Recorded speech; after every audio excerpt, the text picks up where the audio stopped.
viidiyoo har'aa Mubaarak yuutuubii Mubee irratti gadhiifame ilaaltaniittu. Egaa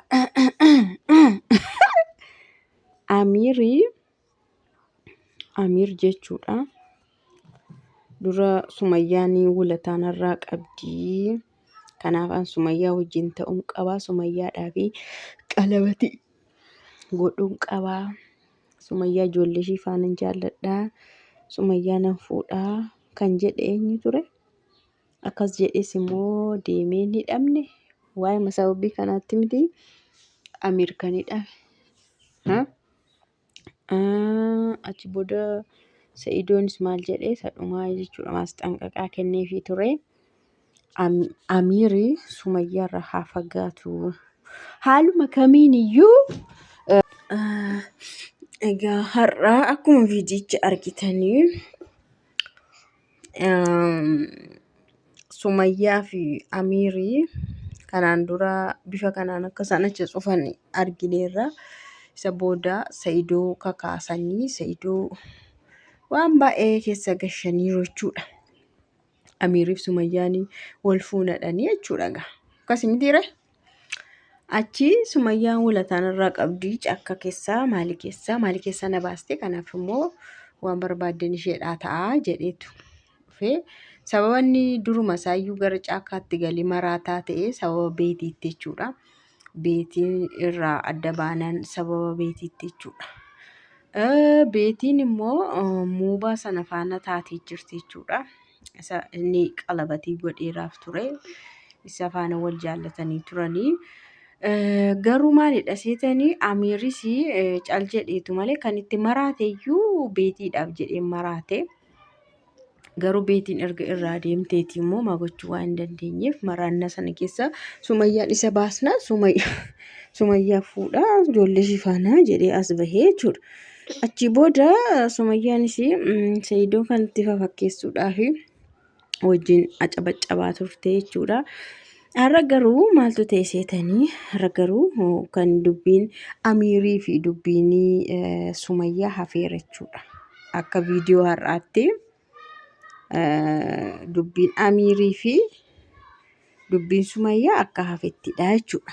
Maal godhanii Amiirii beetii baay'ee jaallataa. Beetiin illee qalbiin ishii Amiir bira jira. Yeroo hundumaa yeroo ani hordofu yaada ishii yeroo laalu beetiin yaadni ishii Amiir bira jira. Amiir illee akkanuma beetii hin jaallataa. Kanaafuu ani immoo jara lamaan walitti fideenii gidduudhaa bahaa jennaan Sumayyaan illee maa itti seetanii dhugumaa Amiirirraa ija isaarraa hin beekama jaalalli akka beetii jaallatu. Beetii akka inni jaallatu ija isaarraa hin beekama. Afaan dubbatanii nama sobuu hin danda'ama. Ijaan garuu nama sobuun hin danda'amu. Kanaafiyyuu Amiirii beetii jaallata waan ta'eef Mubeen yeroo qubeellaa kana dur itti kaa'e kana irraa baasu Amiir immoo deebisee qubeellaa kana godhaafi jedhaniitu Sumayyaan faanallee mari'atanii sadii ta'anii mari'atanii jechuudha. Kanaaf amma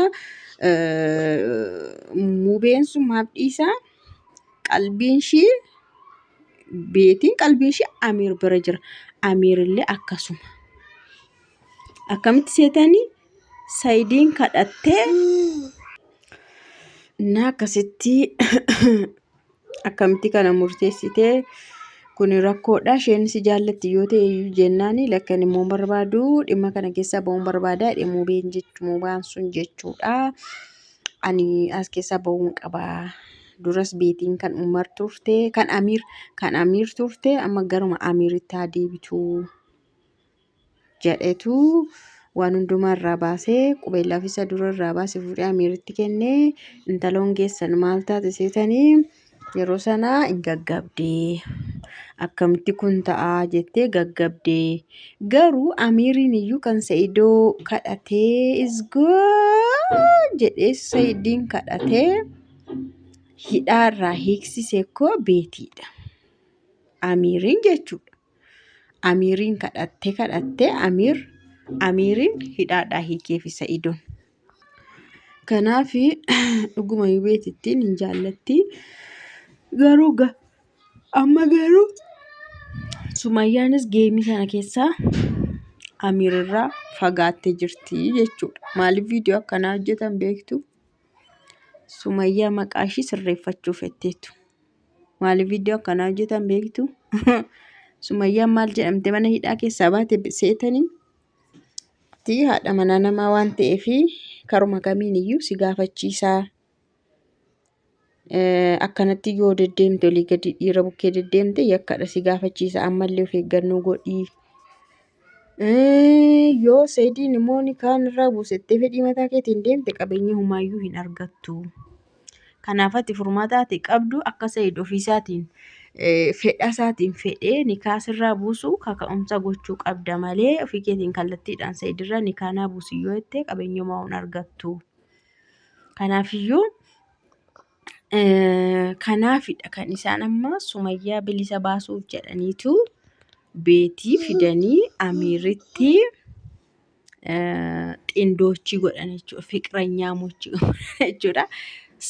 Sumayyaa bilisoomsuufidha. Yakka keessaa Sumayyaa baasuu fi Amiirii fi beetii walitti fidan. Sababni isaa Sumayyaan mana hidhaatii baatullee baateen baane galmeen ishiin cufamne. Maaliin jira galmeenii? Ijoollee akka agarsiistu atillee. Saidoonis mirga qabatti darbee si himatee ijoollee isaa ilaaluudhaaf mirga qaba waan jedhamteef Sumayyaan sodaa guutuudhaan jirti jechuudha. Sababni isaa Said akkana gargaaraa ture yoo duubatti deebi'anii qoratan hin argu jette. Yamanirraa kaasanii kaleessa akkasitti Yamanirraa kaasee yeroo inni konkolaataa gurguree akkaawuntii kootti maallaqa gashee innilleen agarsiisa. Ammas dabalataan miiliyoona 2 yeroo darbe kanan intina harkaa fudhadhe maqaa ishee eenyudha? Roozaa harkaa fudhadhe illee innis ragaadha. Akka Saidoon maallaqaan na faana jiru akkana gargaaraa jiru agarsiisa kuni. Garuu immoo ani immoo ijoolleetti agarsiisaa hin jiru waan ta'eef dhoskeen jira waan ta'eef kun yakkadha jetteetu sossodaattee jirti jechuudha Sumayyaan keessan. Sababa kanaanii Saidoonii ijoolleellee furachuu danda'a. Amma fakkeenyaaf isheen guddistuu gaariillee qabeenyaanis of geessu miti waan ta'eef ilaalame Saidoon immoo sirriitti qabeenya qaba taanaan ijoollee fudhachuuf illee hin danda'a jechuudha. Ijoollee iddoo michuu ta'e yookaan iddoo mijataa ta'etti guddatu waan ta'eef jechuudha.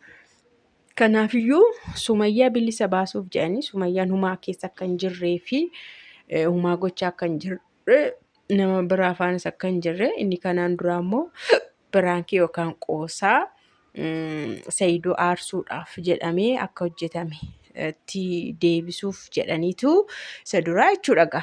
Saidoo aarsuuf, Saidoo kakaasuuf fi Saidoo irratti biraankii dalagne jechuudhaaf jedhaniitu amma deebisanii gara beetii fi Amiirii walitti fidanii jechuudha.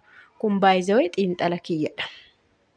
Kun xiinxala kiyyadha. Isaan kana hin jenne egaa waan hundumaa namatti hin himanii namni bira ga'a waan ta'eef waan bara kanaa bira ga'a sarchi godhe bira ga'a. Isinii maal isinitti fakkaate? Isinii maal isinitti fakkaate mee akka ilaaltanitti viidiyoo?